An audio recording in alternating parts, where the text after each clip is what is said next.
How to save money on an extremely low income. Do you feel like it's nearly impossible to save money based on your current income? While saving money is much easier when you're making big bucks, it's entirely possible to save money on a low income. Therefore, let me share with you 5 easy ways to do just that. Number 1. Lower your housing costs. Whether you rent or you own, the cost of your housing will be your largest expense every month. Many financial experts suggest that the total of your rent or mortgage payments plus bills should be no more than 35% of your monthly after-tax income. And while this expense eats up a lot of your monthly income, it also offers the largest opportunity to find cost reductions, allowing you to save money even if you're earning an extremely low income. Now, it's important to address how this can be done from both a renter and a homeowner's perspective. So no matter what your living arrangements presently are, you'll be able to use these tips to start making dramatic improvements in your overall savings efforts. For renters, there are numerous ways you could reduce your housing costs, with the first being able to find somewhere cheaper to live. Perhaps a single room in someone's house would be adequate for your needs, or you could get by living in a studio apartment over your current 2-bedroom setup. This may seem like making this change would be quite dramatic, but the savings can be quite dramatic as well. For instance, the average 2-bedroom apartment in the United States rents for roughly $1,100 a month, whereas a studio apartment is around $950. Right there, that's already a savings of $150, and that doesn't even factor in the savings you would realize paying less utilities when renting a smaller place. But if you have no desire to move, then it may be time to look into ways to reduce your current rent. Effective strategies can include negotiating an exchange of your services, like doing renovations, for a rent reduction, or agreeing to sign a longer lease if it's tenant security that your landlord wants.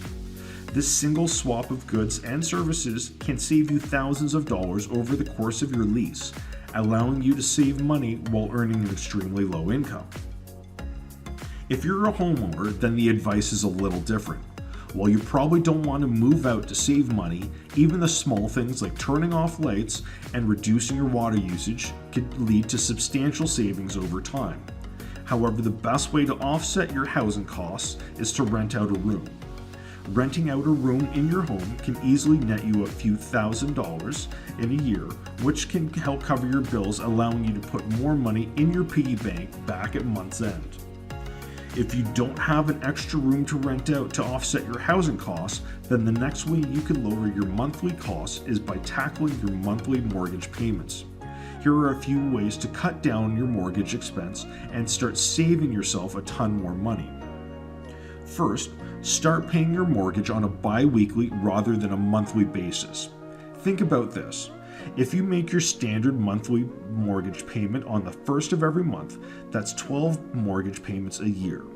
With 52 weeks in a year, paying half your monthly payment bi-weekly works out to 26 payments or 13 full payments a year. I started doing this as soon as I realized how much interest you could save by switching to bi-weekly payments. So let me share with you an example to illustrate further. Let's say you have a mortgage of $300,000 at 3% for 30 years. If you make monthly payments over the course of the 30 years, you will end up paying roughly $150,000 in interest.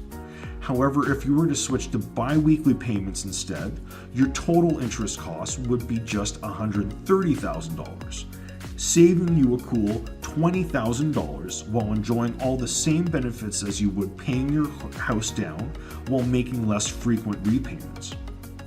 The other approach you could take is to reduce your mortgage cost is to refinance. When mortgage interest rates fall, you might want to think about refinancing your mortgage, which involves reducing the term of your mortgage and paying less in interest.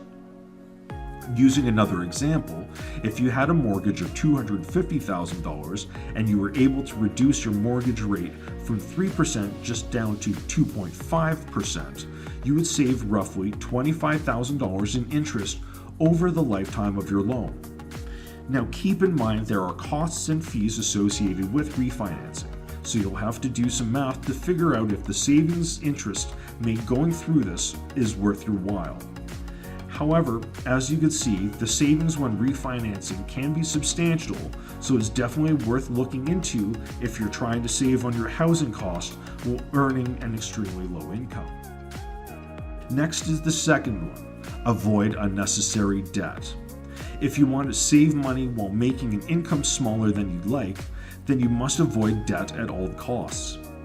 This is because debt deters you from savings in two ways.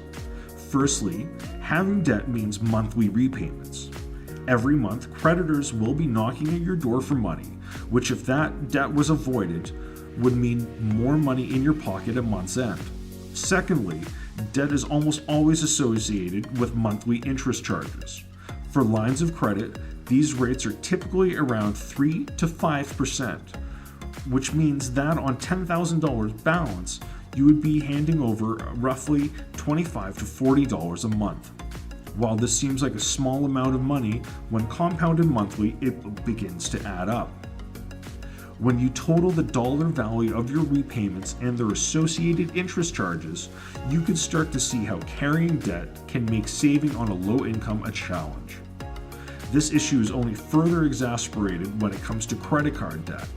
According to the balance, the average credit card rate is 20.47%, meaning that getting into debt is an expensive ordeal. To put this into perspective, if you're carrying the average credit card balance per US adult of $6,348, which at that rate means that you're paying $1,300 in interest charges to credit card companies. Therefore, if you want to save money on an extremely low income, you need to avoid debt and their associated interest charges at all costs. Number 3, learn to have fun on the cheap. We all want to have fun, but unfortunately for many people, this comes at a hefty cost. Eating out, hitting the bar after work, going to the movie theater, and other entertainment purchases can make a huge dent on your budget, but luckily it doesn't have to. When you're young, your main source of fun might be going out to the club with friends, but unfortunately these types of nights were very expensive. Between cabbing to and from the bar and buying drinks and paying cover, they could be $100 a night or more. However, having fun doesn't have to cost an arm and a leg. You could spend quality time with your friends while not breaking the bank. For instance, you could spend time with friends by going on walks in the summer and having movie nights in or dinner parties during the winter.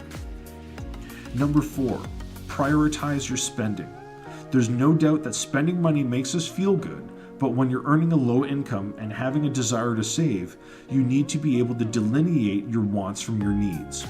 For instance, you may want to upgrade your phone to the newest model, but you probably don't need to. You may want a new shirt to wear out this Friday night, but you probably already own plenty of good shirts. When you're not making a lot of money, you'll have to be extra diligent and spend only on your core expenses. So how should you draw the line between want and need items? Needs are anything that relates to your survival. These are things like food, clothes, shelter, and transportation in their most basic form. Sure, buying a Ferrari is transportation, but in its most basic form, taking the bus also gets you from point A to point B. Want items are basically anything that falls outside of your needs group. This includes anything that is an extension of things you already own. For example, if you were to upgrade your phone to the new model just to get a camera with 2 extra megapixels on it. However, these definitions of wants and needs are vague, so let's go over a proven model derived by Boston Consulting Group's Growth Share Matrix that you could use to make wiser spending decisions. In order to clearly view where your priorities lie, draw a square containing 4 quadrants. Then give them the following titles: high priority needs, high priority wants, low priority needs, and low priority wants. Once complete, start adding items you aim to buy into these boxes.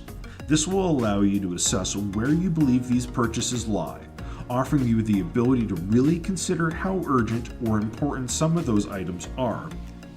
Now, of course, you can't restrict your spending to the bare minimum forever, so if you do want to splurge on a want item, here's what I suggest. Set a financial goal you want to achieve, like saving $1,000. Once you have hit this goal, you could go ahead and purchase the item you've been waiting for. This technique is great for two reasons. First, it helps you build the habit of forming financial goals, and second, it gives you time to process how badly you want the item, as often we purchase things out of impulse and find ourselves experiencing buyer's remorse soon after. If you want to ensure you have money on a low income, you must be able to delineate your wants from your needs.